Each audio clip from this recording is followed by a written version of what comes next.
Next item is the chairman's report. Before I get into any comments here, I'm just going to back up and comment on what you just shared with us. You know, if nothing else, ladies and gentlemen, what happened to our Americans on foreign soil this week is enough that should motivate you to get out and to get rid of the president that we have right now, because we were attacked again. 9/11, these were our representatives over there. And regardless of whatever the stories, video, whether this was planned and organized, this is not America. We have to stand up and fight. I'm saying, where are the George Pattons, the MacArthurs of our day?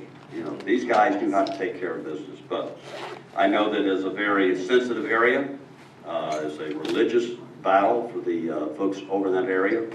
But I'll also remind you, and this is my personal belief, that there is a little country in the midst of all this terrorism over there that we cannot and we must not neglect to support and pray and do whatever we can, and that's the nation of Israel. While the Democrats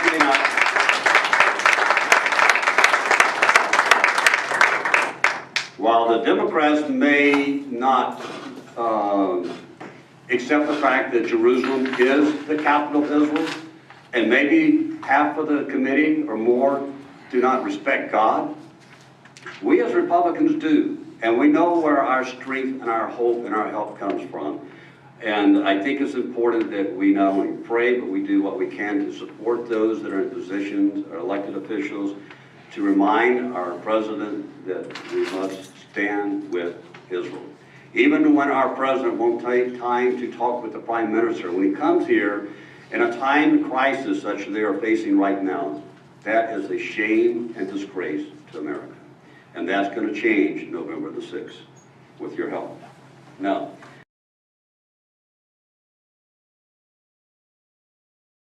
we've gotten, I don't know what's happening in the other counties, but I've gotten an enormous amount of input from just plain old folks that we meet saying, hey, 3 cheers for Romney. He stood up and said it like it was.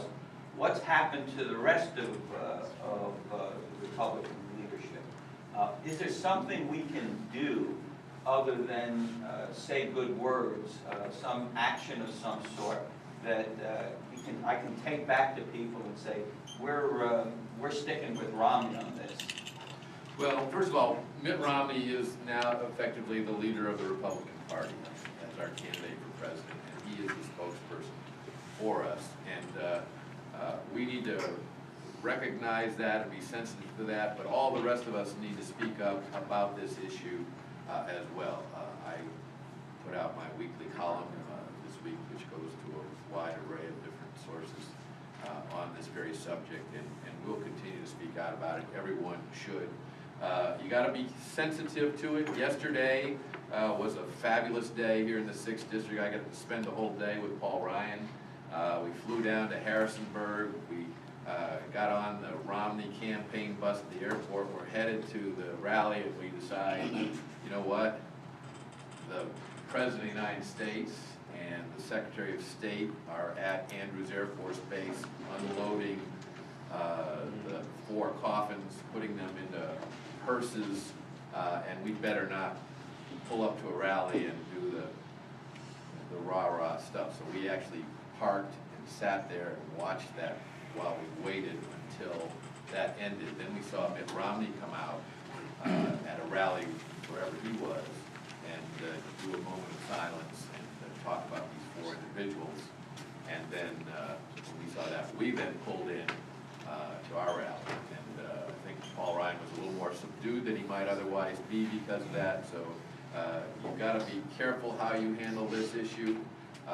Initially, after something like this, the president is going to be trying to stand tall, and some people are going to, all of us should want to rally behind the leader of the United States, but in terms of standing up for what happened. But that doesn't change the fact that in the immediate aftermath of that, we need to be pointing out the differences between these 2 candidates on this issue, and we need to be pointing out the differences long-term in terms of having a strong national defense, strong support of Israel, which is very much tied into all of this, and so I thought that was well handled by both of them yesterday, and we still got to have a great rally with over 3,000 people out there. To put that in perspective, when Paul Ryan, 2 days after he was nominated for vice president, came to Roanoke, they had, I think, about half that number.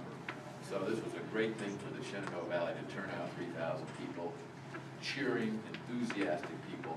And we went to Roanoke, and I don't know the number to you, Wendell, but they said that it was the largest fundraising event ever for a Republican candidate for anything in the city of Roanoke. I'm obviously jealous of that, but it was a very successful fundraising event too. So a good day for the campaign, and we're excited about it. Your point is well taken. We all should be speaking up about it, spreading the word. We can make a difference again, but it's really not going to be a complete difference until we elect a new president.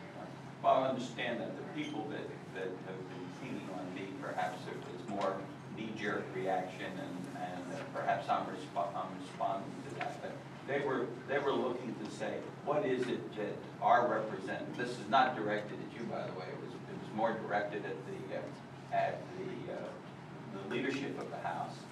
What is it that they should be doing? What things, what tangible items, other than speaking out, should be done to literally energize the base and say, those are our guys who are doing what they say they believe in?